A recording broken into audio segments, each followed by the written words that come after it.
എന്നെ ഒരാൾ 2-3 ദിവസം മുമ്പ് വിളിച്ചിട്ട് ഒരു മുംബൈയിൽ നടന്നൊരു സ്കാമിനെ കുറിച്ച് പറഞ്ഞു. അതിനി ബാംഗ്ലൂരിലും വരാൻ പോകുന്ന ഒരു വലിയൊരു സ്കാമാണ്. ഇപ്പോൾ ഓൾറെഡി ബാംഗ്ലൂരിൽ ഒരുപാട് സ്കാമുകൾ നടക്കുന്നുണ്ട്. അപ്പോൾ എന്നാൽ ഈ ഒരു സ്കാമും നമ്മുടെ ബാംഗ്ലൂരിനെ പ്രതീക്ഷിക്കാം. മറ്റൊന്നല്ല, ഇപ്പോൾ നമ്മൾ ഒരുപാട് ഡേറ്റിംഗ് ആപ്പുകൾ നടക്കുന്നുണ്ട്. ഫ്രീ ആയിട്ടുള്ള ഡേറ്റിംഗ് ആപ്പ്സ് ഒരുപാടുണ്ട്. അതിൽ പലരെയും പരിചയപ്പെടുന്നുണ്ട്. അപ്പം ഒരു ചെറുപ്പക്കാരൻ നാട്ടിൽ നിന്ന് ജോലി കിട്ടിയിട്ട് മുംബൈയിലേക്ക് പോയതാണ്. മുംബൈയിലെത്തിയതും ഈ ഒരു ഡേറ്റിംഗ് ആപ്പൊക്കെ ഒന്ന് ഡൗൺലോഡ് ചെയ്തു, ലോഗിൻ ചെയ്തു, അതിൽ പലരായിട്ട് ചാറ്റ് ചെയ്തു.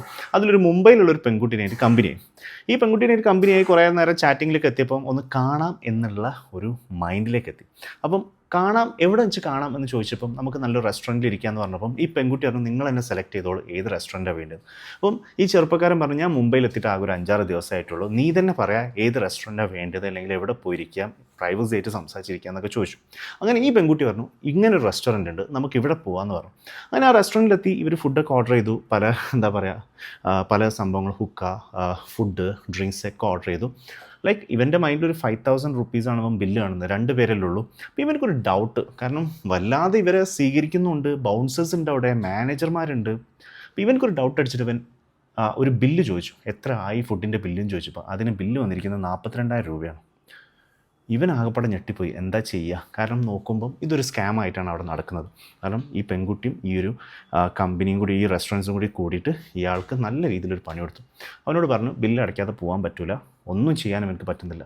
ഇവൻ്റെ മൈൻഡിൽ കണ്ടത് ഒരു 7,000 5,000 ഒക്കെ വരെ. പക്ഷേ 42,000 രൂപ ബില്ല് കൊടുത്തിട്ടാണ് എനിക്ക് ഇറങ്ങേണ്ടി വന്നത്. കാരണം അല്ലാതെ ഇറങ്ങാൻ യാതൊരു വഴിയില്ല.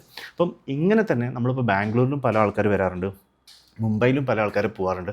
ഇപ്പോൾ നമുക്കറിയാം, ബാംഗ്ലൂരിൽ വന്ന പല ആൾക്കാരും പല സ്കാമിലും പെട്ടിട്ടുണ്ടാവും. അപ്പോൾ ഈ ഡേറ്റിംഗ് ആപ്പിലൂടെയൊക്കെ നിങ്ങൾ ചാറ്റ് ചെയ്യുന്ന സമയത്ത് ഒന്ന് ശ്രദ്ധിക്കുക എന്ന് പറഞ്ഞിട്ടുണ്ടെങ്കിൽ നിങ്ങൾ ആ ഏരിയനെ കുറിച്ച് നന്നായിട്ട് പഠിച്ചു വെച്ചിട്ട് വേണം കളിക്കാൻ. അല്ലെങ്കിൽ ഇങ്ങനത്തെ പല രീതിയിലുള്ള സ്കാമും നടക്കുന്നുണ്ട്. അപ്പം എനിക്കൊരാൾ വിളിച്ചിട്ട് ഇങ്ങനൊരു അനുഭവം ഉണ്ടായി, റാസിലൊന്ന് വീഡിയോയിൽ പറഞ്ഞ് എല്ലാവരോടും ശ്രദ്ധിക്കണം കേട്ടോ എന്ന് പറയാൻ പറഞ്ഞു. അതുകൊണ്ട് ഞാൻ നിങ്ങളോട് എല്ലാവരോടും പറഞ്ഞെന്നുള്ളൂ. അപ്പം പ്രത്യേകിച്ചും ബാംഗ്ലൂരിൽ ഒരുപാട് സ്കാമുകളുണ്ട്. അപ്പോൾ ഇങ്ങനെയും സ്കാം, ഇപ്പോൾ ഡേറ്റിംഗ് ആപ്പുകൾ കൂടുതലായിട്ട് വരുന്നുണ്ട്. അപ്പം സ്കാമുകളെ എല്ലാവരും ഒന്ന് ശ്രദ്ധിക്കുക. Thank you.